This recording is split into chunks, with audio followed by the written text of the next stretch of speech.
सहना भवतु सहनौ भुनक्तु सह वीर्यं करवावहै तेजस्विनावधीतमस्तु मा विद्विषावहै।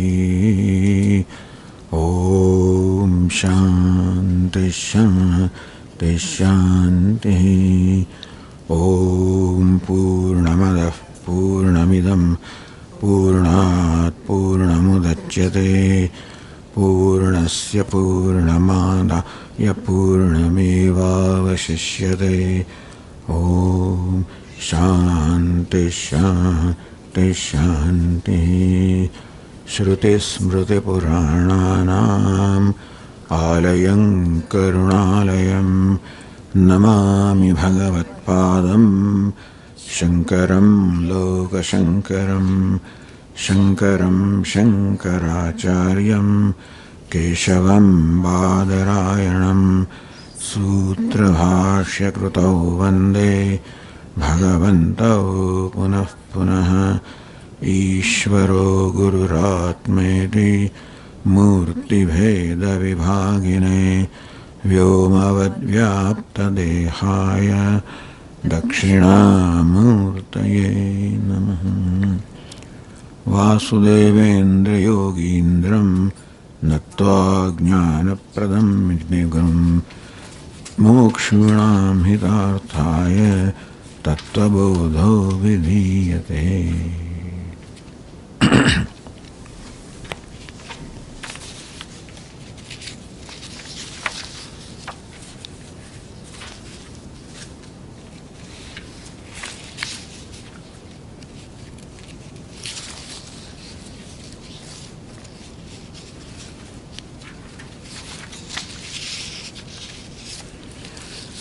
Open page 40, towards the end of the text.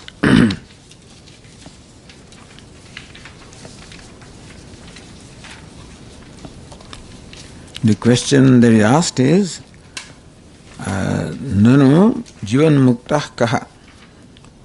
Page 40, the first line. Nanu then Jivan Muktah Kaha? Who is a Jivan Mukta? Who is liberated while living?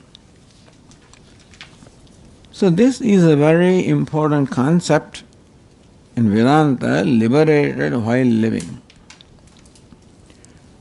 Liberation, moksha, is something to be attained in this life.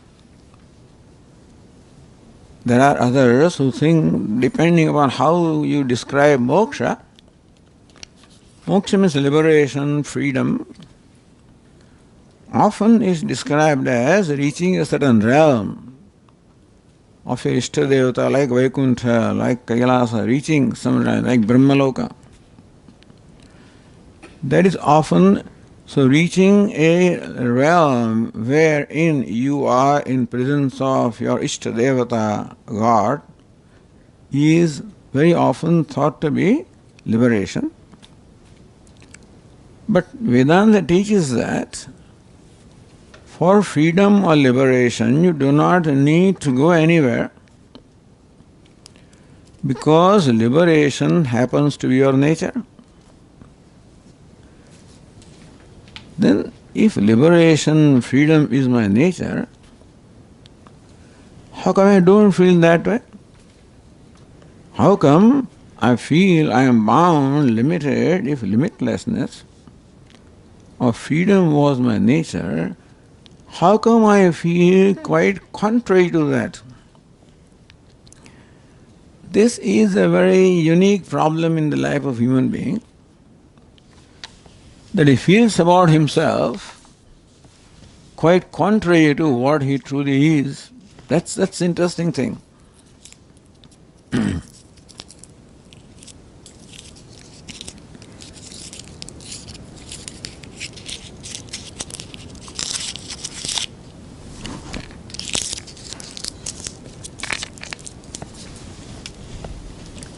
That while happiness is our nature, we feel quite contrary about ourselves and we take ourselves to be unhappy individuals. Freedom is our nature. However, we feel that we are bound. So this is what I feel about myself, or what I take myself to be, is quite contrary to what I really am. So I could never imagine or suspect that I am different from what I take myself to be, that I take myself to be a limited individual, and nothing that happens in my life ever tells me otherwise. All my experiences only reveal my limitedness, because with all my efforts what I attain is limited. It remains with me for a limited time, and thus all the time what I experience is limitedness. I am limited in time, meaning I was not there before some time, I will not be there after some time. I find myself limited in place, I am one place and not another place. Limited in attributes, that I have some power to know, power to act, power to will. All powers are limited. Thus, I experience myself to be a limited being, limited in every respect. Memory-wise limited, understanding-wise limited, wisdom-wise limited, every way limited. And taking this limitedness to be really my nature, I am struggling constantly, because I cannot accept limitedness of myself. I don't mind other things being limited, but I and limited cannot be accepted by me. Some other things are all limited, I have no problem. But that I am limited is one thing that I cannot accept.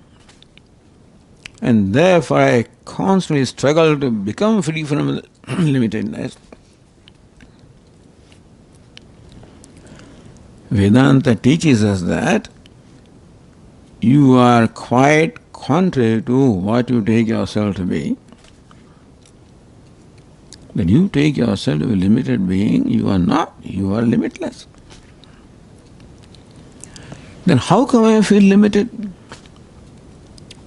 That is because I take myself to be what I am not. This body is my dwelling place, and the body I take to be myself. Therefore, limitations of the body are thought to be my limitations. The body was born, I think that I was born. Body is growing, I think that I am growing. Body will die someday, I think I will die. Similarly, I take the mind to be myself, and limitations of the mind are taken to be my limitations. So this body, mind, intellect, equipment that is given to me for conducting myself in this world, for living the life, interacting with the life, they are all the tools or instruments. But then I take them to myself, and that is how the limitations that belong to body, limitations that belong to mind or intellect are taken to be my limitations. Thus my conclusion is that I am a limited being, and I am struggling to become free from the limitations. Therefore Vedanta teaches that, hey, you take yourself limited, not because you are, but because you are ignorant of your true nature. So becoming limitless is not the answer to your problem. Discovering that you are limitless is the solution to the problem. Becoming limitless is not the solution to a problem. Discovering that I am limitless is the solution to my problem of limitedness. Thus, it is ignorance that makes me feel a sense of limitedness, and therefore knowledge of the true nature of myself is the solution to this problem. Therefore, Vedanta all the time focuses upon the knowledge, because ignorance is the cause of all the problems in my life, and knowledge is the only solution. What is the knowledge? Yes, Tattvabodha also taught, and what Vedanta, one simple thing Vedanta teaches. Vedanta means a whole body of knowledge consisting of so many, treatises and books and texts. All these things in essence teach one simple thing. What is it? Tattvamasi, that thou art, that you are limitless. You are ever free. You are of nature of happiness. That's all one simple thing Vedanta teaches in so many texts over so many years. We listen to so many teachers. But then if we really analyze what is it the teachers have taught us, we'll find only one thing. And they keep saying morning and evening, day in and day out, that you are limitless. You are ever free. You are happiness. And then it's not just they make this statement, but then they explain that with reasoning. How can you say I am limitless, I am free when I find myself bound? Says, have you seen yourself? Have you seen the I and limitedness in one location? When can I say that this cloth is orange? When cloth and orange, both of them are in one location. You follow? I can't say this cloth is orange because this cloth and orange are not in one location. For me to say that I am limited, I am unhappy, I am bound, I must see the I and limited in one location to say that I am limited. You follow? I see the I all right, I experience I all right. I experience limitedness also all right. But then what I am doing is I am lumping the two together. I experience all the time that I am consciousness, therefore I experience I. I experience the limited also, the body is limited, mind is limited. The I and limited belong to two different locuses, you follow? I belongs to the self, the consciousness. The limitedness belongs to the body, to the mind, to this body, mind, sense equipment. This is given to me to carry out my vyavahara, interaction with the world. But then I lump them together. I experience body. The I is limitless, body is limited. I lump them together and conclude that I am limited. If this conclusion was right, then nothing is to be done. If I was limited in reality, then I would have had no problem with limitedness. Meaning that one does not have problem with one's true nature. Fire has no problem being hot. Ice has no problem being cold. Sun has no problem being bright. Water has no problem being cool. But if water is heated, then water has a problem with itself because it struggles to give up the heat. whatever you heat, it struggles to give up the heat so that it can become cool and then abide in its own nature. So we also struggle to give up the limitation. We struggle to give up the unhappiness or sadness. That is because it is not our nature. And therefore, I am struggling all the time, I am struggling to give up unhappiness, sadness, limitedness. If we analyze the purpose of the various activities that we perform, we will find that behind all the activities, the basic purpose is to give up limitedness, to become free from a sense of limitedness.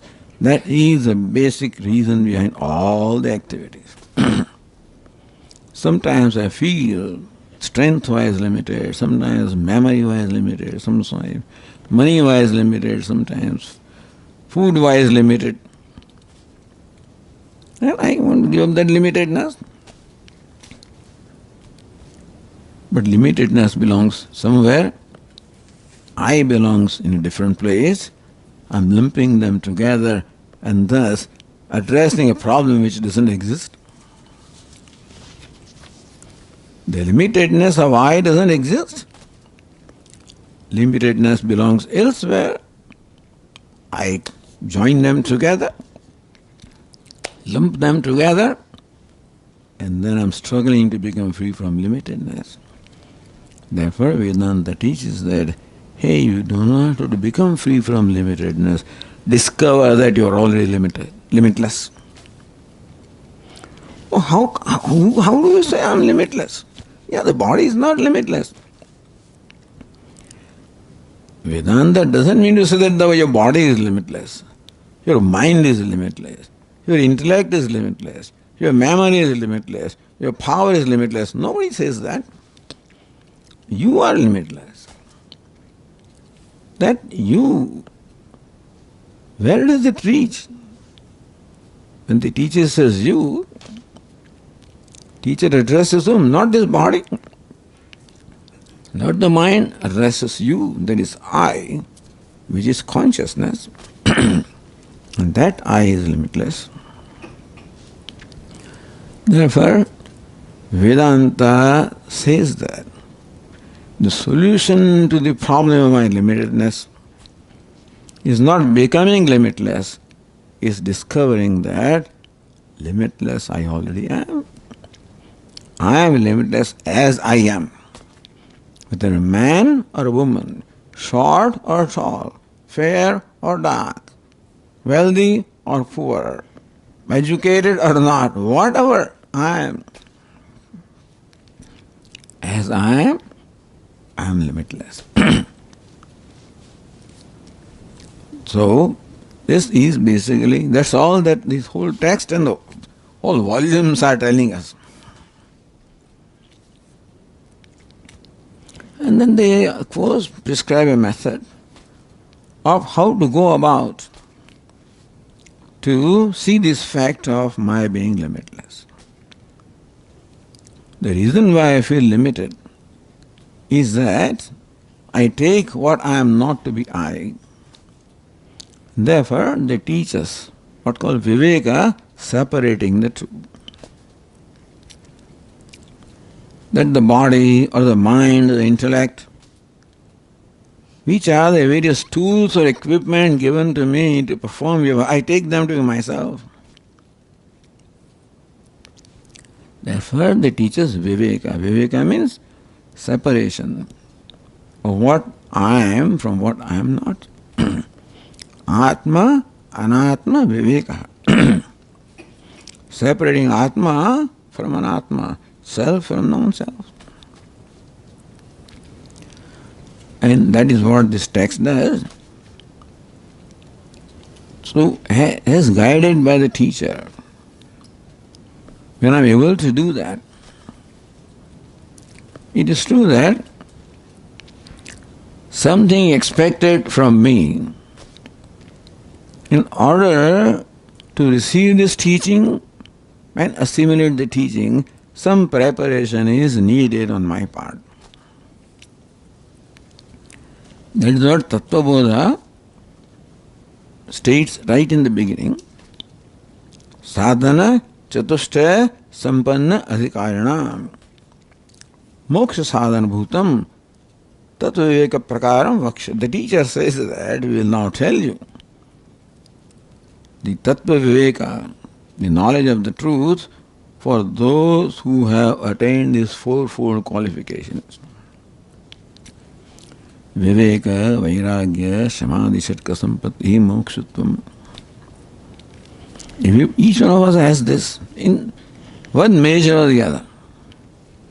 All of us have Viveka, we have Vairagya also, we have all these qualifications in one measure or the other. We have to just develop them further. Then we become really qualified or prepared for receiving the knowledge and assimilating the knowledge. The seeds are already there in us. And we have to recognize them and cultivate them, make them grow.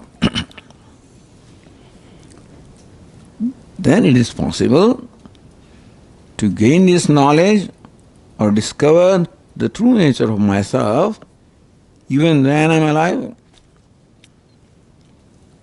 That's what Vedanta says, that hey, you have to know the truth about yourself while you are alive in this body. It is only the human body that you can recognize this, not after death or not in some other embodiment. And thus, he is called a wise person who has discovered this truth. In this lifetime,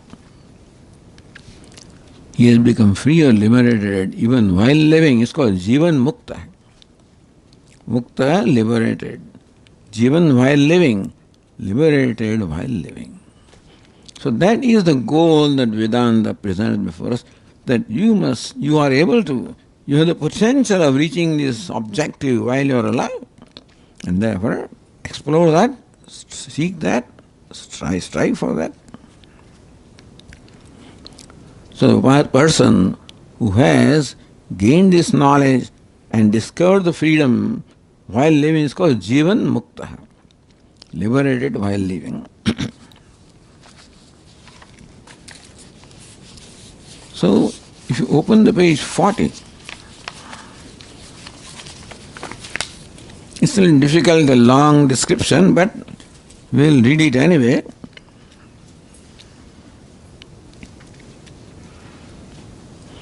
You would like to sit in the chair? I have to. I'm okay. Thank you.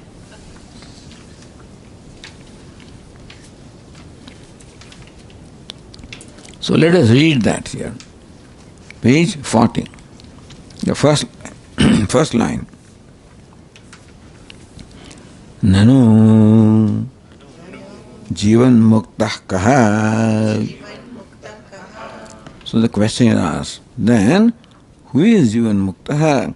Who is liberated while living? The answer is given. Yatha Dehoham Purushoham Brahmanoham Shudroham Asmi Iti Dhruvanishchaya Tatha Naham Brahmanah Na Shudraha Na Purushaha Kintu Asangaha Satchidananda Swarupaha Prakasharupaha Sarvantarijami Chidakasharupaha Asmi Iti Dhruvanishchayarupa Aparoksha Jnanavan Jivan Muktaha. long description to explain what is the nature of knowledge of a wise person. First is describe what is the nature of knowledge of an ignorant person. So we know what is the nature of our knowledge. Then we'll know what's the nature of the truth, knowledge of truth. So the passage is yatha, just as. So right now, what is our experience? Dehoham, I am the body. That's my experience. Purushoham, I am man or woman. Brahmanaham, a Brahmana, Kshatriya, whatever. In the olden days, this is how the description was. If you write this passage today, it may be described in a different way, but traditionally. So just as a person entertains these conclusions about himself or herself, that I am a man or woman, I am tall or short, I am a North American, an Indian, and, Canadian, whatever. I am fair, I am dark. So just as a person entertains this kind of conclusions or notions about oneself, so this is called immediate knowledge. Who are you? I am so and so. That's the immediate knowledge I have about myself. Similar immediate knowledge takes place that I am Brahman. So the nature of knowledge is being told here. What is called knowledge? Just as I know spontaneously, man, woman, Brahmana, Kshatriya, this, that, Indian, American, that is the immediate knowledge I have about myself, spontaneous knowledge I have. Not spontaneous, habitual really. This is not spontaneous. This is the habitual knowledge I have that I am a man or a woman, tall or short, fair or dark. Similar, no, this is habitual. What we want is spontaneous. Habit, when it becomes too long, then it looks like it is spontaneous. Habit is something that can be changed. Spontaneous is the essential nature that cannot be changed. Doesn't have to be changed. So, what is right now habitual, but to me it sounds like spontaneous, They use the word spontaneous. But sometimes it is impulsive, sometimes habitual, they call it spontaneous. So this knowledge that I am a man or woman is not a spontaneous, it's a habitual knowledge. And it is born of the wrong habit of taking the body to be myself. When I discover that, hey, I am the witness of the body, I am the witness of the mind, witness of this body-mind sense complex. What's the nature of witness? Consciousness. That is my essential nature. When that becomes as spontaneous as the nature right now is, I am a man or a woman, that would be called knowledge. Tatha, similarly, Naham I am not a Brahmana, I am not a Shudra, I am not a man, I am not woman, because I am not the body in short. Then who am I? Asanga, unattached I am. Satchidananda Rupa, I am Satchit Ananda Swarupa, I am Sat existence, I am Chit consciousness, I am Ananda fullness, I am Prakasha Rupa, the nature of light or consciousness, Sarvantaryami, the indwelling self of all. I am not only indwelling self of this body, mind, but I am indwelling self of all, I am the self of all. Chidakasha Rupa, the nature of consciousness, Akasha is the formless, limitless consciousness I am. It is Dhrunisya. So the kind of conviction I have today, that I am a man or woman, so firm a conviction becomes that I am Brahman, that I am consciousness, I am Satchidananda. That knowledge called aparoksha jnanam, immediate knowledge. So one who possesses immediate knowledge about the self, that I am Satchidananda. I am ever free. I am limitless. I am consciousness. That person is called the wise person. When the knowledge becomes as spontaneous, then it's called the Jivan Mukta, liberated while living.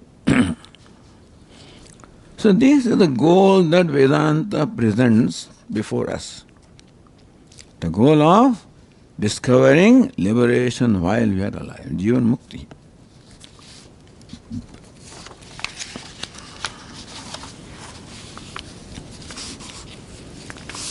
Now what is the liberation? What is freedom?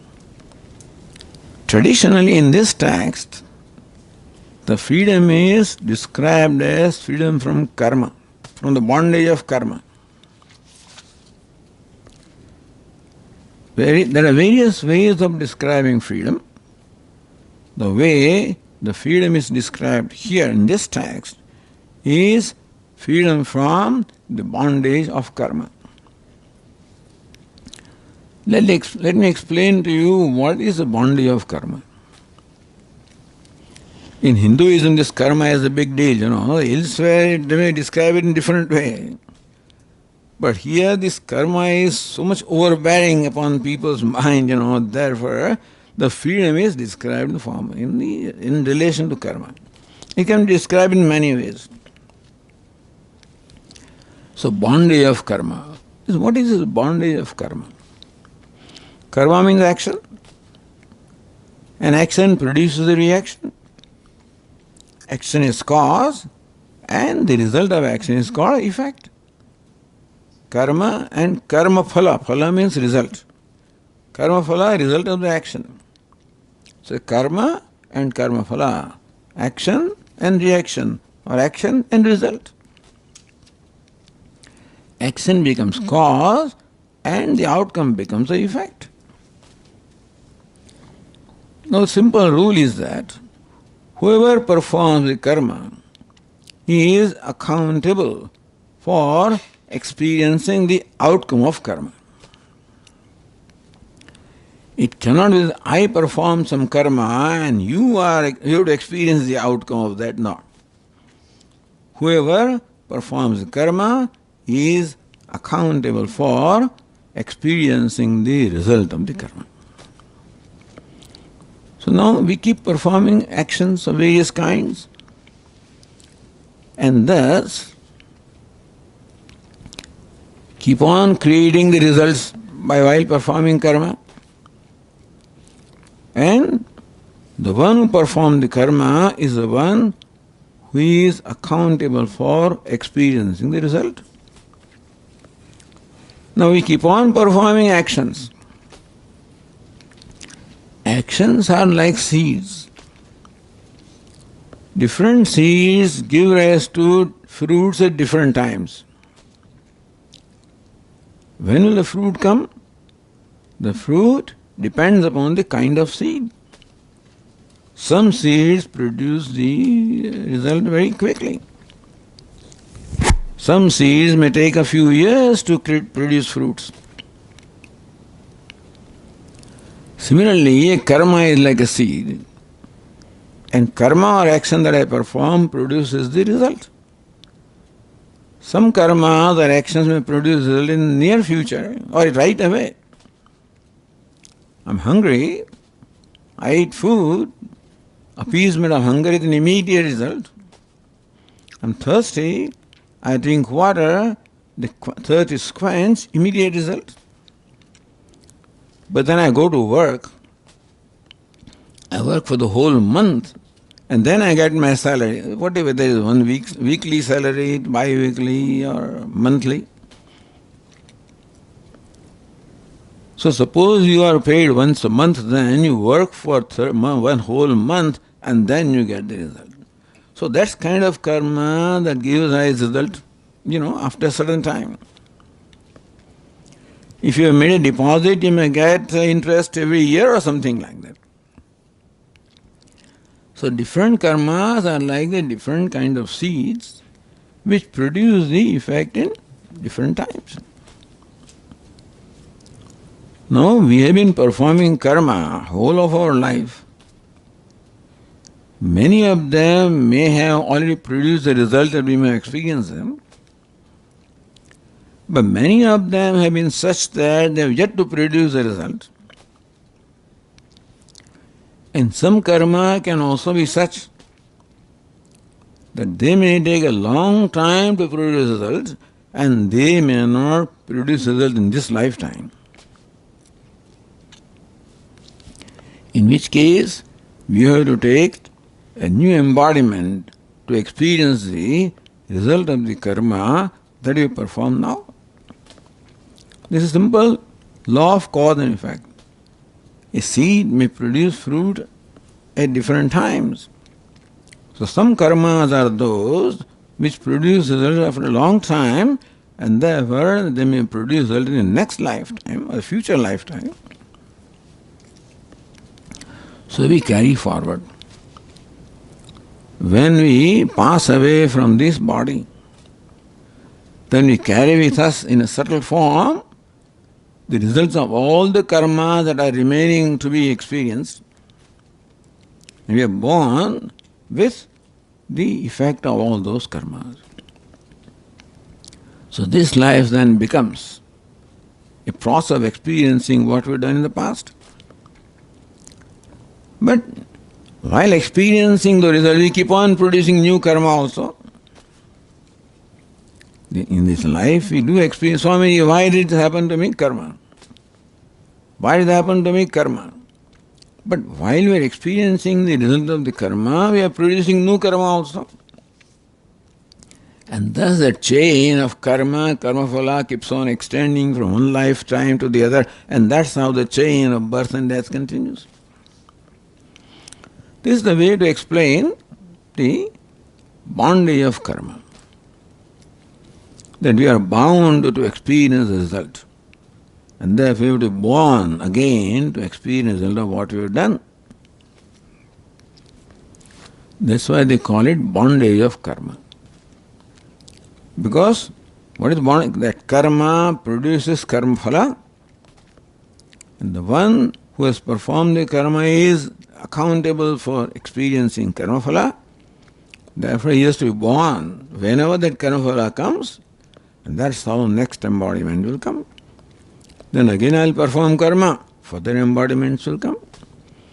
This can be understood as the bondage of karma.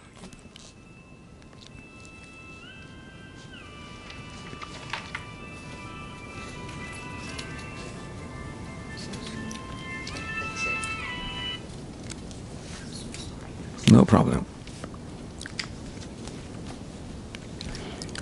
So, karma does not bind. Karma simply produces a result. What is called bondage? One who performed the karma has to experience the result. That can be called the bondage of karma.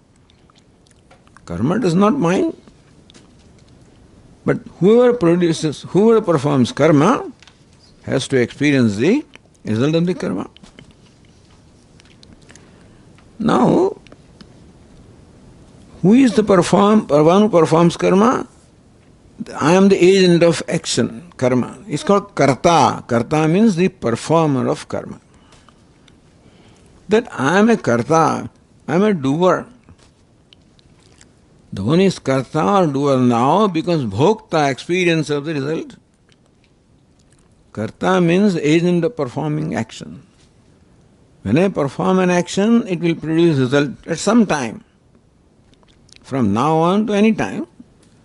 When the result comes, I have to experience the result, then I become the experiencer called bhokta. So karta, the doer, becomes bhokta, the experiencer. When I experience, then again I react. I like it, I don't like it. The reactions come. They produce new desire. If I like it, I want more. I don't like it, I don't want it. So they produce desires, again karma, again result, again desires, again karma. That's how the whole chain of karma, karmaphala goes on. Is it clear?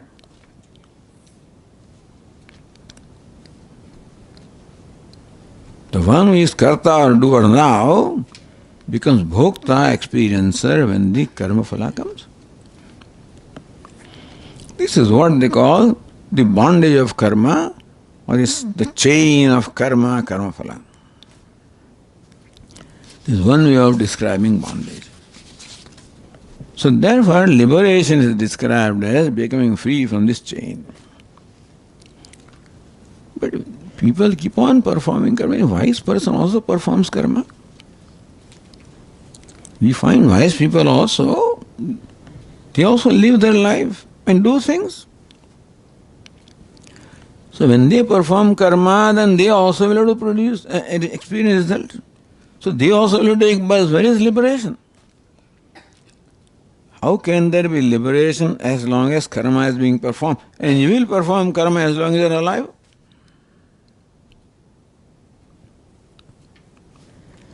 So now Vedanta goes into more fundamental. So who performs karma?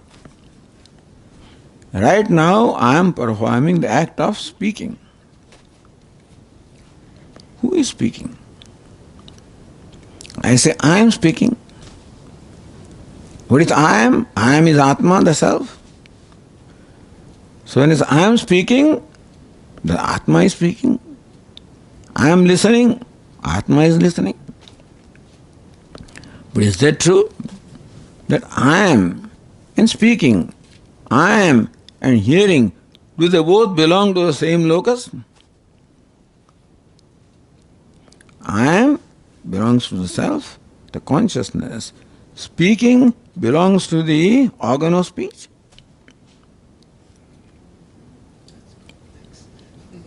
I am listening. The I am belongs to the self. Listening belongs to the organ of hearing. They are not in the same locus, but I am lumping them together. Suppose I come to know the true nature of myself, then what do I recognize? I am. What is my nature? I am is my nature. Speaker is not nature of I am. Speaking takes place at the level of organ of speech. I lump them together and conclude that I am the speaker. I am the listener. I am the doer. The doing takes place at one locus. I am belongs to other locus. And therefore I think that I am speaking. I am doing. And therefore I become accountable for the result. But if I recognize that I am is independent, I am just is, I am or I is. The speaking, talking, hearing, walking, eating, all of them take place at the level of this body, mind, sense complex. Because who is speaking? Organ of speech. Who is listening? Organ of hearing. Who is walking? The legs.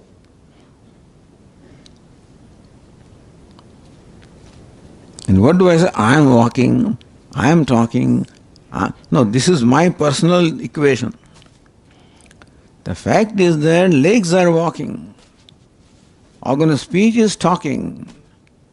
Organ of hearing is listening. What is my role? I just am. In my presence, the walking takes place. In my presence, the talking takes place. In my presence, everything takes place. We described elaborately last night how in presence of sunlight, if there is, I described a beautiful doll that we have in a room there in Salisbury, and all of a sudden the doll starts, the head is shaking, some magic has taken place. What has taken place is there is a small little solar panel at the back side, which we don't see. It is placed in the window. When the sunlight comes and falls on that little cell, it gets charged up and some current is produced which runs the motors within that doll inside, and then the doll starts, the head is shaken. You think some magic has taken place? All of a sudden what happened? And when I show to my visitors, I look at that, particularly children, see now, that doll will now shake the head. The fellow is wondering, what's happening? I said, this is magic that Swami is performing. Magic is performed by a sun. The light falls on that little cell. So who is now shaking the head? When doll is shaking, who is shaking the head? If the doll was shaking the head, then doll should have freedom to shake head whenever it wants. Doll does not shake head unless the sunlight falls on that cell and produces some current, and that's when, so you can't say doll is shaking the head. Now wouldn't you say that sunlight is shaking the head? The sunlight is all the time there, but no. Sunlight only when it falls on that cell and all this combination takes place. So who is moving the doll? Who is shaking the head? You can't say doll is doing it, because then doll can independently do any time. You can't say sunlight is doing it, because sunlight is everywhere. Only when that combination takes place. In presence of sunlight, the shaking takes place. You can say, the doll shakes the head in presence of sunlight. Similarly, the organ of speech talks in presence of the self. Organ of hearing listens in presence of the self. Self is consciousness, and consciousness enlivens the organ of speech. It enlivens the organ of hearing. It enlivens the organ of seeing, and that's how these organs perform their functions. They're being enlivened in presence of consciousness. Just as all you need is presence of sunlight for that thing to be enlivened, so also all you need is presence of consciousness for the organ of actions, organ of perception to be enlivened. So we think that Atma is talking. We think that the sunlight is shaking the head. No, sunlight is there. It's the presence of sunlight. So presence of consciousness, the organ of speech is enlivened and talks. The organ of hearing is enlivened and hears. Otherwise, if organ of hearing is listening by itself, then all the time hearing should take place. Doesn't take place. Only when we pay attention there. In sleep also it should take place. It doesn't take place. Because combination of Atma and the organ of hearing is not there in deep sleep, therefore no hearing taking place. Anyway, just think about it. The point is that all actions are performed in presence of consciousness. Although we mistakenly think that I am performing actions, I am talking, I am listening, that's what we think. The reality is that the talking, the listening takes place in the presence of I. The only difference between us and wise person knows this. So even though I am not talking, because of ignorance, I say I am talking, therefore the act of talking is at a level of I. So the result also that I have to experience. When I come to know that I am not talking, the talking takes place, and then I am not accountable for the result also. So that is how you become free from the bondage of karma. I realize that you don't perform karma, and therefore there is no karma phala for you. So that is how the wise person is free from the sense of doership. The doership doesn't belong to I, But I impose upon the speakership doesn't belong to I, but I brand I a speaker, then I say I am a speaker. And then I am accountable to consequences. But if I know that I is just the presence, speaking I, it doesn't take place by I, then I am not accountable, then I am free. So freedom from karma comes just by knowledge that I don't perform karma. Freedom from karma is no other way because karma produces karma phala. For the one who has performed karma, but when I realize that I don't perform karma, I just am. But the knowledge makes me free from karma, not some kind of a process. So therefore the Jivan Mukta means the liberated person, the wise person knows, I don't do anything. And by that knowledge he becomes free from all karma.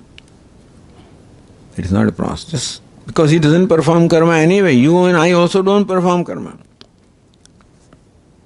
But we impose that idea that I am doing, and that's how we as though become accountable for the outcome.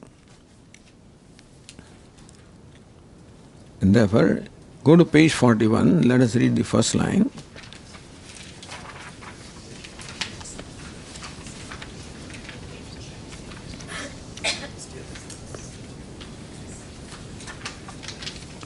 Brahmaiva aham asmi iti aparoksha jnanena nikhila karma bandha vinirmukti syat.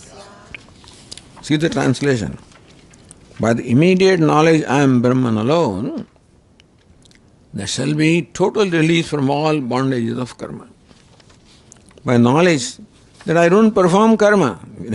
When you say I am Brahman, I don't perform karma, which is a fact about everybody. But we wrongly think that we are performing karma. Wise person knows I am not performing karma. So we are also not bound by karma, but we impose that bondage upon ourselves. He does not. So by aparoksha jnana, aparoksha jnana means immediate knowledge. What is immediate knowledge? Let me ask you a question. Are you there? Are you there? Yeah? How do you know? Oh, let me see Swamiji. I am there. Am I? Do I need to do anything to determine that I am?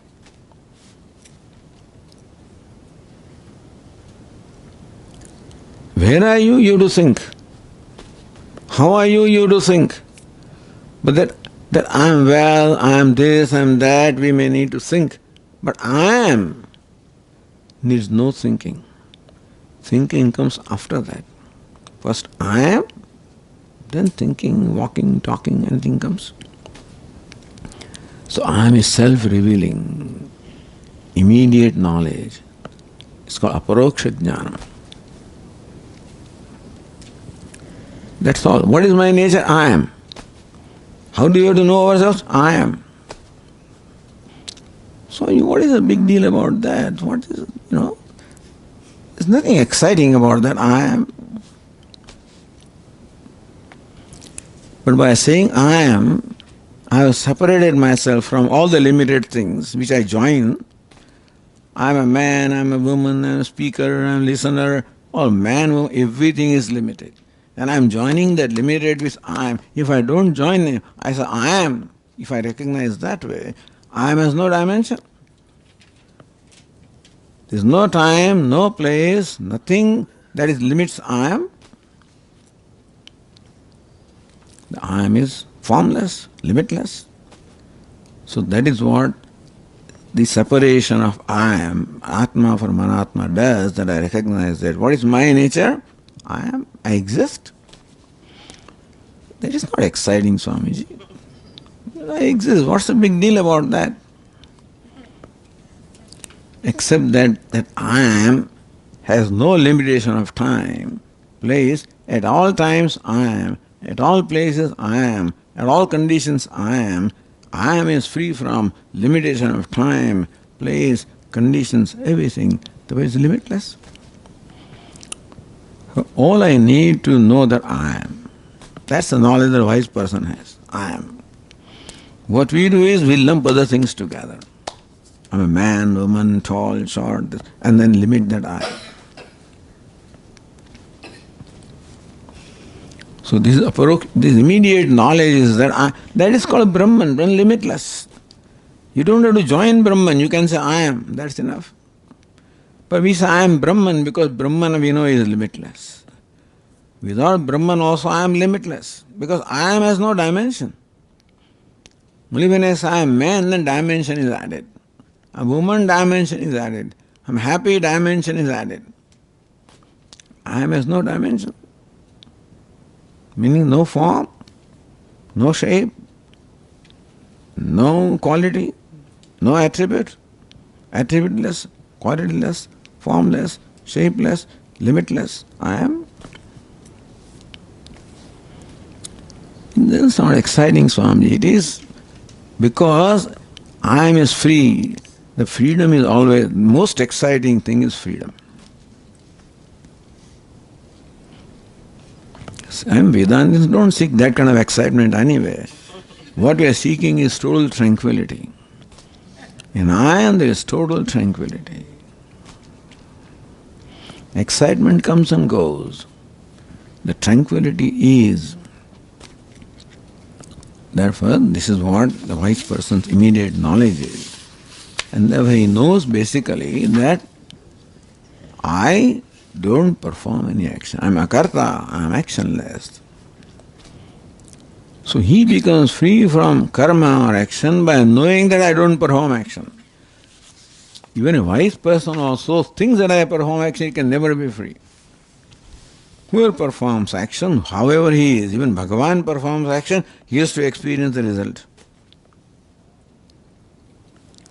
So wise person is not free because he performs karma and gets away with it. No, he does not perform karma. Lord Krishna explains all of this in Bhagavad Gita very well. That I create the universe, I sustain the universe, I wind up the universe, I do all of this, none of this binds me. Because while all this is happening, I am just the detached witness. So that's the wise person, a detached witness to what is happening. Speaking is happening, thinking is happening, talking is happening, everything is happening. A detached witness. Free from the limitations brought about by the identifications. So he doesn't perform any action. That is how he becomes free from action. Not that something has happened that he becomes free because something happened. No, he never performs action. Even today when I think that I am performing actions and therefore accountable to the result, I am not performing action. I don't know that, that's all. Actions are performed by this body, by the mind. And I am joining them, lumping them together. If I don't do that, then I am, and therefore I don't perform action. Therefore I don't get experience result. Not that I am something very special, I perform actions and no result. No. Not that wise person, a special person, that he performs action and still remains free. No, he doesn't perform action. And when we know ourselves, we also don't. So that is the kind of freedom or liberation that is described. We'll continue tomorrow, but just a food for the thought, is what is freedom. So simple and still so difficult. Simply difficult. Yeah. Simply difficult. Simplicity is most difficult. To be simple is not simple. What we need to be is to be simple. We have so many complexes and we become a very complex person. And therefore people are difficulty relating to me because today I am like this and after 5 minutes I am something else, after 10 minutes something else. People don't know how to deal with this person. But that's the brain inside. The neurons are going. No neuron, nothing. Neurons are there, but my complexes are there. My identifications are there. Then why the language is there that I'm stupid, I'm smart, and there should be no adjectives. You say, I am, 2 words in English. This is it. But stupidity is there in the mind. When we join the mind, then I am stupid. Yeah. There is some stupidity someplace in mind is there, not in I am. So people say I am stupid or you are stupid, but you are is not stupid. Stupid is the mind. You are smart. So smart is the mind, stupid is the mind, all of these belong to mind, body, etc. You are beautiful, handsome, whatever. All belongs to body. But you are joining them with I. That is like very body level, trivial thing. I mean, lower level of thinking, isn't it? Body level is a lower level of thinking. You have to go beyond that. But then you're accountable for your actions, which the body does, right? I murder somebody, you can't say I am, why I did it. But then the society and the world is accountability of your words you say. Maybe it's a limitation of the language. We shouldn't have a language then. No. Think about further. No, there is no such. No limitation of language, nothing is a problem. There is no problem, we have created the problem, that's all it is. Om Purnamadah Purnamidam Purnat Purnamudachyate Purnasya Purnamadaya Purnameva Vasishyate. Om Shanti Shanti Shanti. Hari Om. Shri Gurubhyo Namaha. Hari Om.